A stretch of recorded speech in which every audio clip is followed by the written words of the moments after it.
इस लड़की को एक्सीडेंटली पता चला कि उसकी बेस्ट फ्रेंड, जिसे प्रेगनेंसी के दौरान हैवी ब्लीडिंग होने पर हॉस्पिटल ले जाया गया था, उसके हाथ में वही बुद्धिस्ट माला थी जो उसके अंकल कभी उतारते नहीं थे। उसी टाइम लड़की को समझ आ गया कि उसकी फ्रेंड की लाइफ को बर्बाद करने वाला कोई और नहीं बल्कि उसका खुद का अंकल था। वो तुरंत भागती हुई घर गई। उसने अपने अंकल को बताया कि उसकी फ्रेंड प्रेग्नेंट है और अब उसकी हालत बहुत सीरियस है। लड़की ने उसे हॉस्पिटल जाकर हेल्प करने के लिए रिक्वेस्ट किया, लेकिन अंकल ने बड़ी ठंडेपन से कहा कि वो लड़की तो पैसों के लिए आई थी और ये सब सिर्फ बिजनेस का रूल था। ये सुनकर लड़की ने जल्दी से एक्सप्लेन किया कि ये सब एक बड़ी मिसअंडरस्टैंडिंग थी। असल में 8 महीने पहले लड़की ने अपने बड़ों की इच्छा पूरी करने के लिए अपने अंकल के रूम में नींद लाने वाला इंसेंस रखा था। उसका प्लान था कि अंकल के लिए अरेंज की गई ब्लाइंड डेट अंदर आएगी, लेकिन कोइंसिडेंटली उसकी बेस्ट फ्रेंड एक केक लेकर पहले आ गई। अंकल ने उसको ही अपनी डेट वाली लड़की समझ लिया। इंसेंस के असर में अंकल ने उसके साथ जबरदस्ती कर दी। लड़की ने काफी कोशिश की खुद को बचाने की, यहाँ तक कि अंकल की हमेशा पहनी जाने वाली माला भी तोड़ दी थी,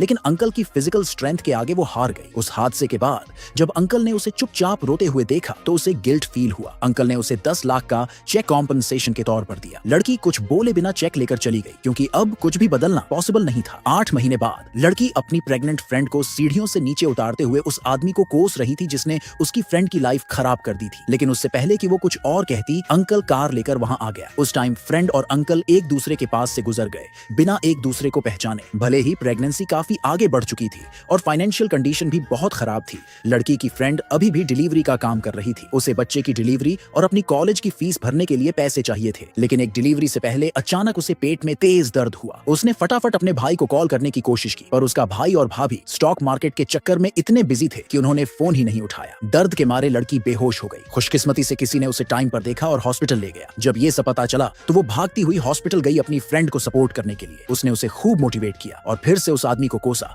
जिसने उसकी फ्रेंड की जिंदगी बर्बाद कर दी थी। ऑपरेशन थिएटर में ले जाने से पहले उसकी फ्रेंड ने चुपचाप एक माला का दाना उसे थमा दिया। लड़की ने उसे देखते ही पहचान लिया। ये वही माला थी जो उसके अंकल हमेशा पहनते थे। उसी पल लड़की को सब समझ आ गया कि उस रात का अंजाम क्या निकला था। वो फौरन घर भागी और अपने अंकल से जाकर भिड़ गई। उसने चिल्लाते हुए बताया कि उसकी फ्रेंड के पेट में जो बच्चा है वो उसी का है, लेकिन अंकल ने बड़ी बेरुखी से जवाब दिया कि अगर उसने पैसे लिए थे तो अब उसे चुप रहना चाहिए। लड़की को जैसे एक झटका लगा। तभी उसे समझ आया कि अंकल को कभी पता ही नहीं चला कि उस रात की लड़की उसकी फ्रेंड थी और उसकी फ्रेंड ने कभी कोई पैसे नहीं लिए थे। लड़की ने फौरन सब सच बताया कि कैसे वो सब कुछ एक कंफ्यूजन था और उसकी फ्रेंड को कुछ भी नहीं पता था उस रात के बारे में। अंकल शॉक में चला गया। वो कुछ सेकंड तक चुप रहा, फिर अचानक उठा और भागता हुआ हॉस्पिटल की तरफ निकल गया। उसे ये तक नहीं पता था कि उसी टाइम लड़की के भाई और भाभी मिलकर उसकी फ्रेंड का जबरदस्ती